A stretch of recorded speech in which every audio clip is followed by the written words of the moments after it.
eyi oɗo sahaa joni so tawi yimɓene kala des armes biologiques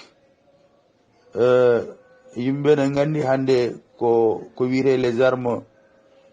nucléaires les bombes nucléaires no goodi aduna he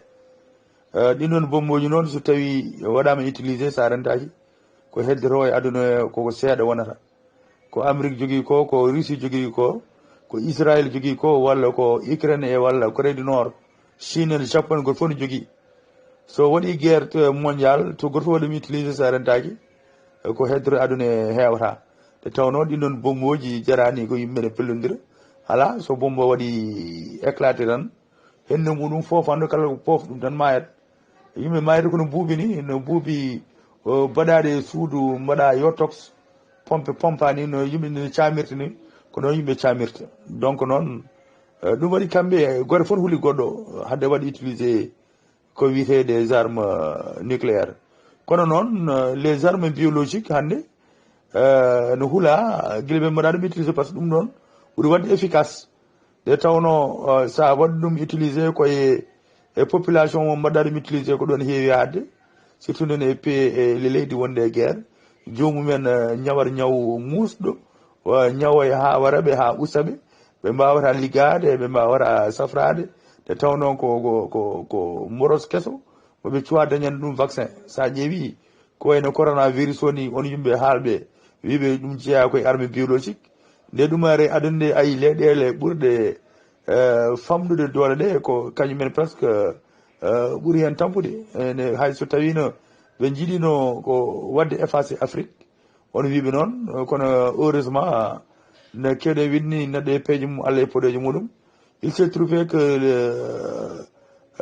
ko wiyete le système immunitaire africain ji ɗi ɓaleji ne mbaɗi résistance surtout très résistant au coronavirus ha sinno wara e mabɓe kam ɓuuri wawde warde ko kamɓe tubakoɓe nde koɓe pewnuno ko ɓe cikkanno soɓe carri ɗum e aduna he surtout ko Afrique naɓe kam ko ma jaaha ha laaɓa ha maya ha heddo tan kamɓe joom puissance uji ɓe kono kam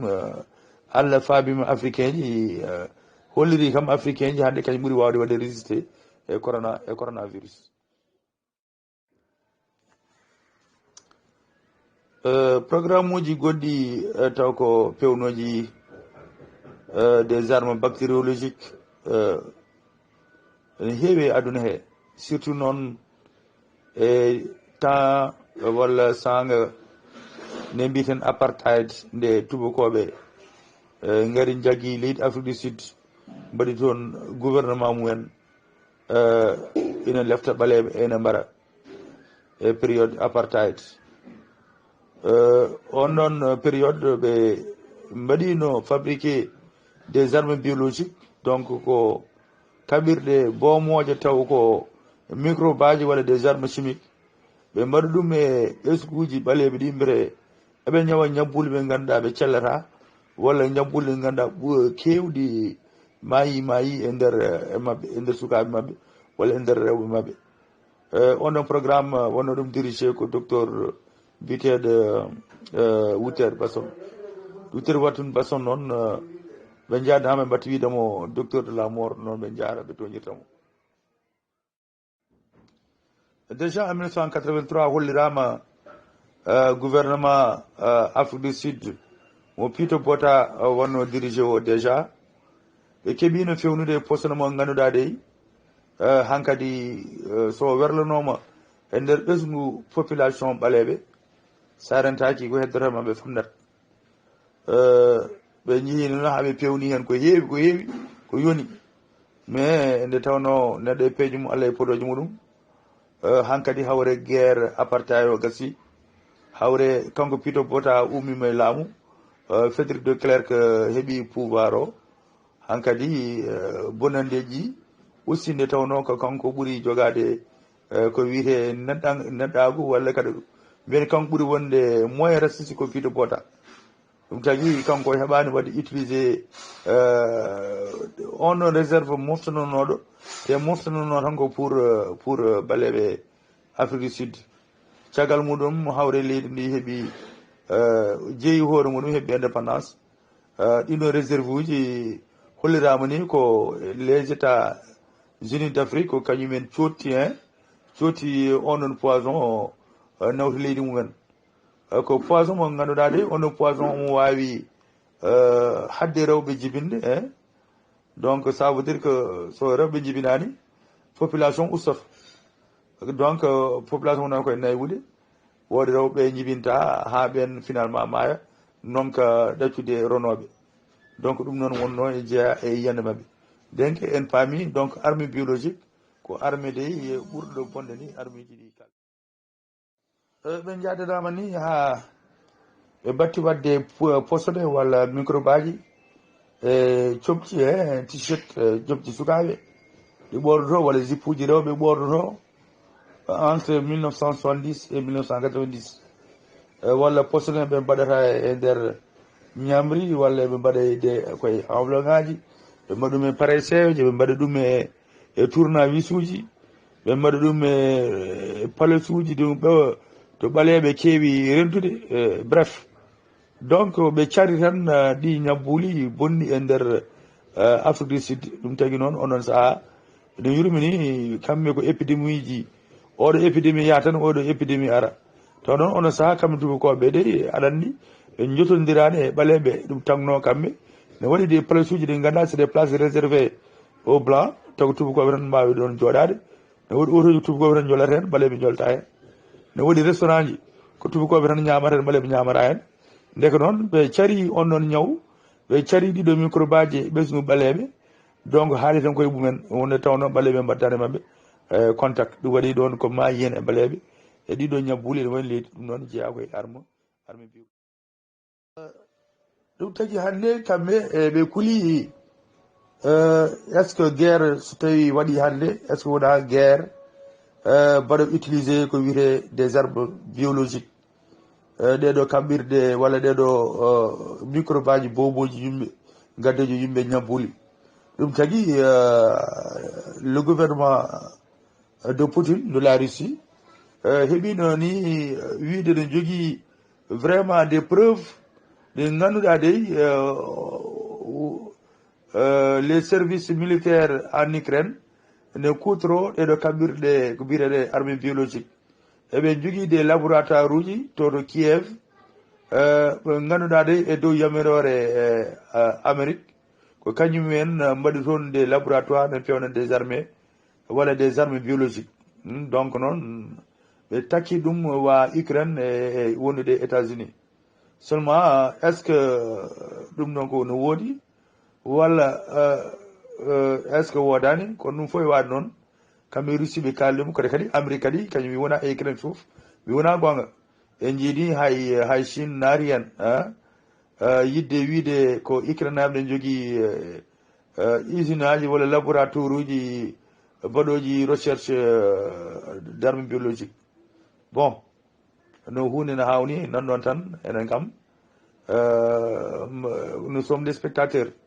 mbaɗen tan kono arɓe eɗen daari eɗen jeeɓa ni e mbawide e mbawide ala pamen tan les armes biologiques kalteɗe oɗo saaha joni ko hunde ɓoyde noon nde tawno déjà on colonel goto mbiyeteɗo Henri Bouquet ko mercenaire mawɗo wonno mais iwdi makko koye Suisse o meeɗi wiide déjà en 1763 général goto jeeyaɗo e anglais ji mbiyeteɗo Jeffrey Amherst meeɗi dey rokkude yamirore e nder colonie ji ɗi o ardino ɗi nde tawno ono saaha kamɓe laamino ko wiire hannde États-Unis ko Amérique ɓe kaɓanno e indigène ji wonɓe toon ɓe ko wiyetenoɓe les amérindiens ɓen noon e kewno doole kono noon ɓen jeeyi ha jakni ɓe joni noon o jaggi dañde miijo mo ganduɗa de il faudrait que pour ɓe mbawa tan folde ɓeɗo américain ji omo miiji wadde développé armée biologie mo ganduɗa ɓe ƴetta mborosaji bonɗi microbe aji bonɗi surtout microbe baɗo causé la variole peut être sen kaale e pulaar maɗen mbiɗen ko wayno waga en waga bonɗo walla mbiyen ko wayno cameni waɗe e mbajjuji tuuse yimɓeɓe miskineɓe soɓe tuusama ɗiɗon mbajjuji soɓe cuddima mbajjuji ma microbe aji naate mabɓe ɓe ñawa ñaw mo ganduɗa ɗe ɓe goƴete ko safrade wona woƴede habtade ɗum noon déjà meeɗi miijede depuis 1763 heddoro ko so tawi ɗum waɗama o waɗaka kono kam teskitama e on ɗon période de waɗino épidémie mawɗo variole e nder américain ji heddoro est ce que ko kanko oɗo général Jeffrey Amers waɗi ɗum walla ni ala est ce que ko mataw ko ñawngu Allah teline ɓeɗo américain ji eyyi ɗum nen académie des sciences pamen tan armé biologique hande ko arme ɓurɗo wadde dangereux e aduna nde tawno ɗiɗo microbe aji walla ɗiɗo virus badɗi porteur ñabbuli baroji yimɓe gofɗinoji gumnoji paɗnoji ɗi microbe aji so mbaɗama so goppama e aduna he sa rendaki ñabbuli e maydeli kewata e aduna he ɓeydoro ko hewde ɗum tagui noon ne huula kadi et même au niveau des Nations Unies eɓe jogui charte baɗɗo interdire wat utiliser dans les guerres les armes biologiques kono noon kam eɗen gandi kam hande guerre on to tolnoto ɗum no wawi wadde nde tawno ala contrôle sa ƴeewi hande union européenne ala ko wawi Russie haydara Russie so tawi andi kañum dey foolama tigui rigui sa rentaki omo wawi waɗum utilisé eɓeɗen takka Ukraine ne jogui on ɗon des armes biologiques Ukraine wona gonga kadi Ukraine naɓe kadi jofoɓe ne wiyaɓe ha Russie ne jogui des armes biologiques donc noon ko hunde hulɓinide donc enen africain ji kam guerre troisiéme guerre mondial kam waɗani en arrangé nde tawno ko fofo e meɗen ummoto koto mabɓe to fof ummoto koto mabɓe hande en goni tellement dépendant que en mbawa ni ruttirade eko joguinɗen ko guurden hen est ce que hande en africain ji eɗen mbawi ruttirade tan e ndema meɗen gawri meɗen e makka meɗen e ñebbe meɗen tan te en pawaki e maaro e diwlin en pawaki e comci mabɓe en pawaki e portable uji mabɓe umororoni en pawaki e auto ji mabɓe avion ngaji mabɓe mboɗo sikki hande tolninen ɗo en mbawa enen ko en ken lombiɓe han kadi en ummima to gonɗen eɗen eggi eɗen péri eɗen jiiɗi yaade banggue goɗɗo eɗen donki toon yettade en mbaɗama bloqué lawol he ɗum tagui noon sa rentaki conséquence uji ɓurɗo musde so waɗi des guerre baɗɗi utilisé arme biologique ɓuurata tan boomade ko continent africain nde tawno en ngala hôpital uji en ngala laboratoire uji bawɗe fewnude vaccin ngaji en jii tan e coronavirus he ma vaccin fewna Europe ɗi pewna Amérique ɗi pewna Chine jomumen kutoro ha parane puɗɗo so heddi puɗɗen tottede enen ɗum tagui so arme biologique waɗama sa rentaki ko enen tan goni tampoɓe nde tawno kamɓe waɗoɓe fabriqué ko wiyete les armes biologiques ko tawata ɓe jogui ko vaccin ji hen tawi ɓe jogui ko so tawi ɓe mbaɗi ɓe goppi ɗinɗo microbe aji e nder yimɓeɓe e nder aduna he ɓe jogui koɓe dokkata ɓesguji mabɓe population nga mabɓe ƴetta vaccin ngaji des antidotes ɗe ganduɗa ɗe so jomumen ñakkima ɗin noon vaccin ngaji kañumen ɗin ɗon microbe aji mbawa ɗumen tampinde ko ɗum tagui ko tampaten tan ko miskineɓe tampaten ko miskineɓe kadi leydi waddeten ndi so tawi joni Russie ƴetti waɗi bombe waɗi lâché laboratoire taw ko virus walla des bactéries e nder Ukraine walla Ukraine waɗi ɗum nder Russie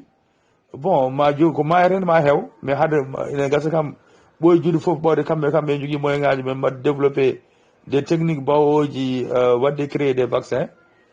kono kam tara ko heewi ma hen kono noon enen Afrique kam soɓe mbaɗi ga lâché ko wiide des armes biologiques sa rentaki ko mayeten ko heewata ha ɓurta